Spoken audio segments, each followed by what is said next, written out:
Good afternoon, class. My name is Jeff Barnes. Once again, I'm here to give you another safety brief or give you some information on tree safety. Today, I would like to inform you on the safety measures that needed to, okay, you can play with toys, baby. Safety measures that needed to provide safety for tree climbing, tree safety measures, tree safety operations, safety procedures for inspecting your gear before you go climbing, safety measures for equipment checks, and standard all in all roundabout way hunter safety. Bring yourself home as well as your gear. I would like to take the time to talk about equipment first. When climbing a tree, certain aspects of safety come to mind, and here are just a few. With tree safety, make sure that every piece of equipment you are using properly is properly fastened to the tree. So many times, as you climb a tree, so many times we get in a rush and we're not paying attention to what matters. We're getting ready to go on the hunt, and first thing we're thinking about is get in there, get out quiet, make sure everything is taken care of. A lot of times when we go in without properly fastening ourselves to the tree, this is where the main problems usually happen.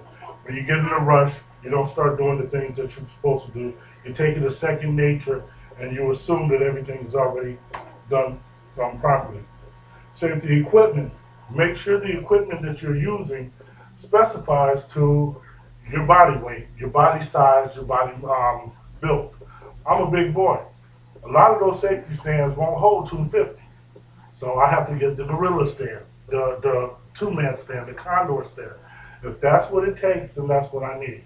A lot of the safety harnesses look like dental floss on me. I can't use those safety harnesses. I have to get the caveman safety harnesses, which is a lot bigger, a lot stronger. But the bottom line is I get to come home to my beautiful wife and I'm not falling out or dangling in a tree. Um, Take time to test your equipment before you use it. Just a lot of equipment will dry rot. Straps get worn, they get torn, rubber bands start to leak. When you're out there, a lot of us usually leave our trees out in the woods, which reminds me, Chris, we got to go get my tree stand because we left it out there. So weather has a tendency to rust the equipment or weather beat the straps and things like that. You go thinking that things are still in the same way you left them, and you get back to your tree and your equipment is not there or it's not properly secured or properly fastened. Okay, the climb itself. A lot of times when we climb, a lot of the climbers like to use what's known as a two-man climb or a two-man assist or a tree climber. Make sure you're in shape for that because, for one, if the bottom part of that tree climber falls out, you're going to be dangling from your upper arms, your upper torso. So make sure you're in shape for that. Push-ups, sit-ups, 2 mile run.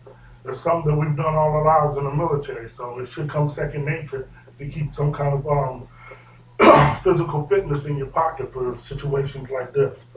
Um, Never climb with anything in your hands. Always make sure that when you're climbing, you always tie your equipment off. You climb the tree, get yourself situated first, make sure you're satisfied, you got a good field of vision, then you pull your equipment up and you'll worry about your aiming lanes and everything else from there. Um, Make sure you have the ample amount of equipment to complete the task at hand. Do not try to climb higher than you got safety. Some trees are narrow thick at the bottom, narrow at the top. If you got a nice tree, nice pine tree, you start climbing it. As you get to the top, you see where the termites have it tore up or rotted out or eaten out. Don't try to climb over that spot. Just stay below the bad part of the bark or don't even use that tree at all. Um, According to studies, more hunters are killed or injured in tree stand falls than shotguns. That's a quote coming from the National Safety System and the Hunter Safety System website. The bottom line is it is very important to use your common sense as well as your safety sense when climbing a tree for a hunt. If nothing else, make sure that if it doesn't look safe or you got a bad feeling about it, just don't do it. One time when I was climbing a tree, I had the bottom part of my tree climber strap come loose. I was about 10 feet in the air, and it sent me to the ground. Lucky I wasn't too high. The only thing I did was mess up my ankle and broke a quiver full of arrows because I landed on my bow. But it could have been a lot worse, all because I didn't realize that the strap was worn already. Another friend of mine who went up a tree, he set up his tree, got a nice big old condor stand, tied it up to the tree and everything real well. Went to climb up in the tree, got to the top of the tree, went to stretch the whole tree, and the stand fell over. He didn't realize that by the time he had set his stand up in the tree, and by the time he got back to it, lightning had struck the tree and killed it. So once he got to the top, everything was rotten. The whole tree and his stand fell over. So make sure that we take these measures in the heart and we give it some kind of practice exercise or give it some kind of safety measures before we go climb the tree. Any questions? Good.